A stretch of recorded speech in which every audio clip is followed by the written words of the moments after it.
Salut tout le monde, Fred Rondeau, fondateur d'Altic.ca. Aujourd'hui, une autre capsule, les deux côtés de la médaille.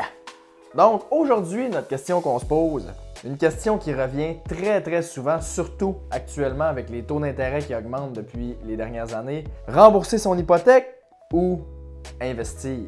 C'est une excellente question, c'est une question qui revient tout le temps, comme je disais, en finance. Et je pense qu'elle est encore plus d'actualité aujourd'hui avec les taux d'intérêt qui augmentent. Tu sais, je le sais qu'il y a une règle générale que beaucoup de gens croient, ok, qui est comme, ben, si ton hypothèque, ton taux d'intérêt est plus bas que qu'est-ce que tu t'attends à faire dans tes placements, ben, place ton argent. Puis si ton intérêt sur ton hypothèque est plus élevé que qu'est-ce que tu t'attends à faire dans tes placements, ben rembourse ton hypothèque. On s'entend que mathématiquement parlant, logiquement, ça a bien du sens, mais c'est pas aussi simple que ça. Okay? Il y a des petits bémols. Premier bémol pour cette règle-là, c'est que souvent les gens oublient le risque associé à une dette.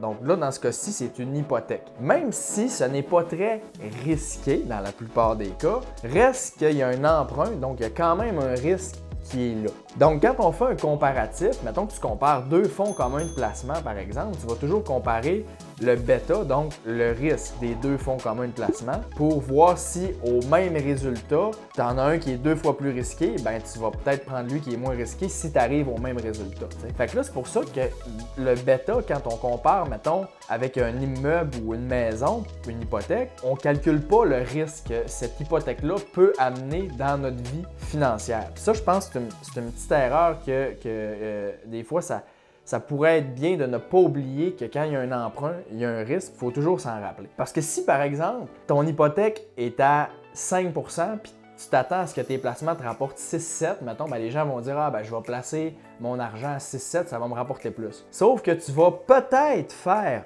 1 % ou 2 de plus, peut-être, pas sûr, peut-être. Et l'autre chose, c'est qu'est-ce qui arrive si, mettons, dans 5 ans, tu avais 100 000 que tu aurais pu mettre sur ton hypothèque, mais qu'à la place, tu as mis dans des placements. Puis si tes placements-là sont en baisse de 30, 40 ou 50 % parce que tu as investi dans des actions, puis ça a baissé, il y a eu une récession, et que là, tu as besoin de ton argent ou tu aimerais ça avoir ton argent pour rembourser ton hypothèque, mais au lieu d'avoir 100 000, tu es rendu avec 60 ou 50 000.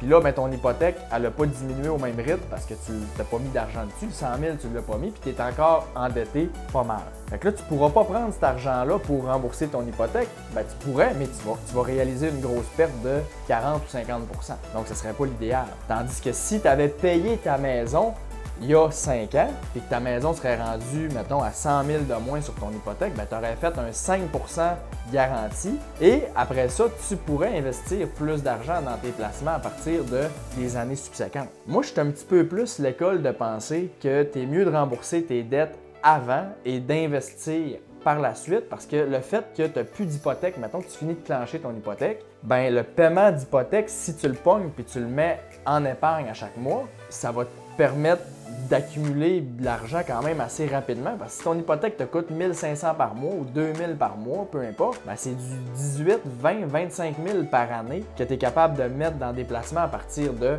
maintenant et tu n'as plus le risque d'avoir une hypothèque que tu n'es peut-être plus capable de payer, mettons qu'il arrive des changements dans ta situation financière. Pour ça que chacun a droit à son opinion. Si tu es plus à l'aise avec le risque, tu peux essayer de faire d'autres investissements si tu veux. C'est ton choix, je ne suis pas là pour dire quoi faire. Mais moi, je crois que c'est mieux de rembourser ses dettes avant. Et comme je te dis, je suis pas là pour dire quoi faire à personne. Je suis juste là pour te donner mon opinion personnelle. Ça vaut ce que ça vaut.